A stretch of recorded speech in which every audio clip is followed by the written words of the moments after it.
संपूर्ण महाराष्ट्र राज्यामध्ये पावसानं मुसळधार पाऊस सुरू केला आहे। कोकण, कोल्हापूर, सांगली, सातारा या आदी भागामध्ये पाऊस पडत असल्यामुळे कृष्णा आणि पंचगंगेच्या पातळीमध्ये वाढ झाली आहे। आपण जर बघितलं तर कृष्णा आणि पंचगंगा नदी आता इशारा पातळी ओढून बाहेर गेलेल्या आहेत, धोका पातळीकडे जात आहेत। आपण आता पंचगंगा नदीच्या पुलावर आहोत। आपण जर बघितलं तर नरसिंहवाडी मंदिराच्या आजूबाजूला जी घरं आहेत, अपार्टमेंट आहेत, त्या घराला पाणी आता खाली टेकू लागलेलं आहे, घासू लागलं आहे। नागरिकांना इथल्या प्रशासनानं रेस्क्यू करण्याचं काम सध्या सुरू केलेलं आहे, स्थलांतरित करण्याचे आदेश दिले आहेत। त्यामुळं पुढचे अनुचित प्रकार घडू नये जिल्हा प्रशासन सज्ज झालेलं आहे। नागरिकांना सूचनाही देत आहेत, जसा पूर वाढतोय त्या पद्धतीनं नागरिकांनी आपापली घरं सोडावीत आणि सूचनेचं तंतोतंत पालन करावं।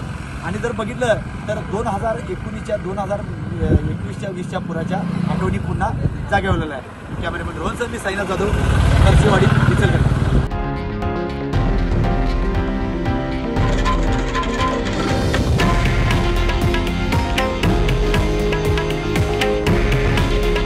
हे आहे देशातील नंबर 1 न्यूज नेटवर्क आणि आपण पाहत आहात TV9 मराठी।